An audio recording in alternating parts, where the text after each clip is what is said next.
January 31st, 2020. Memorial of St. John Bosco, Priest. A reading from the second book of Samuel.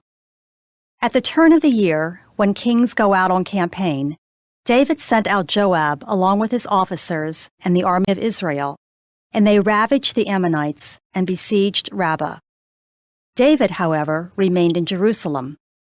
One evening, David rose from his siesta and strolled about on the roof of the palace. From the roof he saw a woman bathing, who was very beautiful. David had inquiries made about the woman and was told, "She is Bathsheba, daughter of Eliam, and wife of Joab's armor-bearer, Uriah the Hittite." Then David sent messengers and took her. When she came to him, he had relations with her. She then returned to her house. But the woman had conceived and sent the information to David, "I am with child." David therefore sent a message to Joab, "Send me Uriah the Hittite." So Joab sent Uriah to David. When he came, David questioned him about Joab, the soldiers, and how the war was going, and Uriah answered that all was well. David then said to Uriah, "Go down to your house and bathe your feet." Uriah left the palace, and a portion was sent out after him from the king's table. But Uriah slept at the entrance of the royal palace with the other officers of his lord, and did not go down to his own house. David was told that Uriah had not gone home. On the day following, David summoned him, and he ate and drank with David, who made him drunk. But in the evening, Uriah went out to sleep on his bed among his lord's servants, and did not go down to his home. The next morning, David wrote a letter to Joab, which he sent by Uriah. In it he directed, "Place Uriah up front, where the fighting is fierce. Then pull back, and leave him to be struck down dead." So while Joab was besieging the city, he assigned Uriah to a place where he knew the defenders were strong. When the men of the city made a sortie against Joab, some officers of David's army fell, and among them Uriah the Hittite died. The word of the Lord. The responsorial psalm.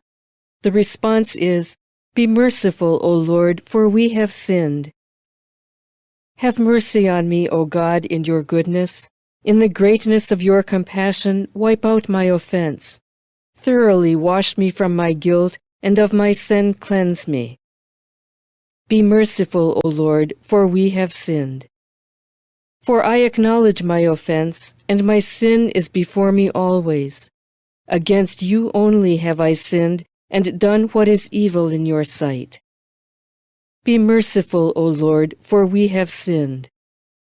I have done such evil in your sight that you are just in your sentence, blameless when you condemn. True, I was born guilty, a sinner even as my mother conceived me. Be merciful, O Lord, for we have sinned. Let me hear the sounds of joy and gladness. The bones you have crushed shall rejoice. Turn away your face from my sins, and blot out all my guilt. Be merciful, O Lord, for we have sinned.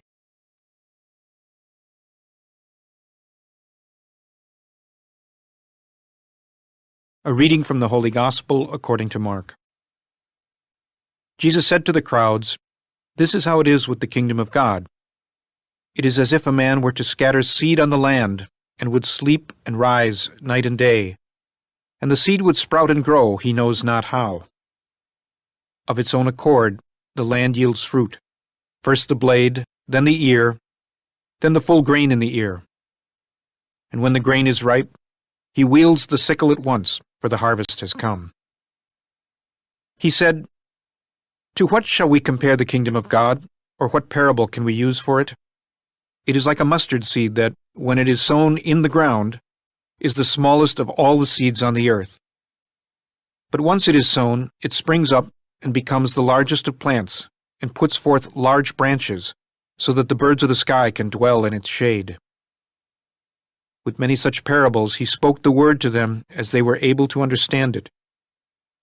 Without parables he did not speak to them, but to his own disciples he explained everything in private. The Gospel of the Lord.